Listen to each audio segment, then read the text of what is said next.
Trading शिखापी chart पढ़ी आसवा दरकार। Chart पढ़ाई हेले ट्रेडिंग लैंग्वेज शिखापी पड़ो। आउ लैंग्वेज शिखापी हेले प्रथम अक्षर शिखापी पड़ो। हेले ये चार्ट ट्रेडिंग लैंग्वेज आउ ये अक्षर ये सब कौन बिल्कुल टेंशन नियंतुनी, पूरा सरल भाषा रे शिखेदेवी। भिडियोटी प्रथम रु शेष पर्यंत देखंतु। मोर आशा ट्रेडिंग लैंग्वेज शिखिपारे आउ चार्ट को भल भाव में पढ़ी पारे। चार्ट कौन?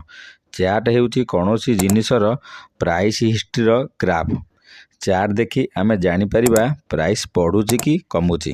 चार्ट रो तळपटे टाइम थाए, डाहाण पटे प्राइस थाए।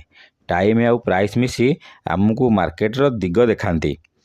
चार्ट रो अनेक प्रकार अछि। एक रे लाइन चार्ट, दुई रे बार चार्ट, तीन रे कैंडल चार्ट, चार रे हाकिनेसी चार्ट, पाँच रे रेंको चार्ट, छह रे कलम चार्ट इत्यादि। मनेकर आपण गोटे कंपनी रो गोटे शेयर किनिले जार दाम 100 टंका। शेयर जदि 110 गला आपण को 10 टंकार लाभ हेबो। आउ जदि शेयर 90 टंका को आसिला तो 10 टंकार लॉस हेबो। शेयर प्राइस 100 रु 110 जीवो ना 90 आसीबो, यह ट्रेडिंग लैंग्वेज रे जानी हेबो। टिके पिला बेल कथा मन पकांतु।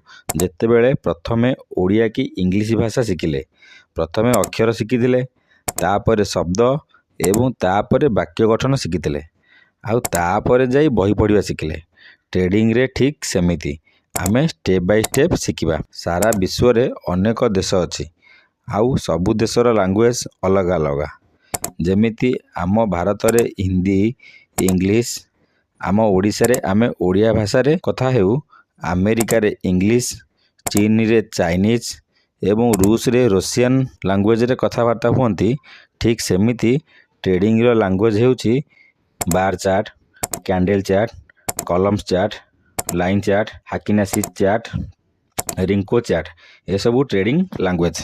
सारा विश्वर लैंग्वेज अलग अलग हेले मध्य इंग्लिश लैंग्वेज प्राय सबु देशर लोक बुझी पारंती।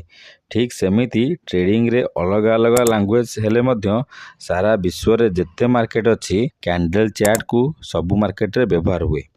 यही कैंडल चार्ट को जो ब्रोकर रे आपण डीमैट अकाउंट खोलिबे सेही ब्रोकर ऐप रे देखि पारिबे। आउ ट्रेडिंग व्यू वेबसाइट रे एवं ट्रेडिंग व्यू ऐप रे मध्य फ्री रे देखि पारिबे। यही कैंडल हेउची दुई प्रकार रो, एक रे ग्रीन कैंडल, दुई रे रेड कैंडल। ग्रीन कैंडल को बाजार रे तेजी बा बुलिश कैंडल कहती। रेड कैंडल को बाजार रे मांदी बा बेरिश कैंडल कहती। बुल कहले सेंड, बुल रु बुलिश। बुलिश कैंडल बाजार रे तेजी बायर को सूचना दिए। बियर कहले भालू, बियर रु बेयरिश।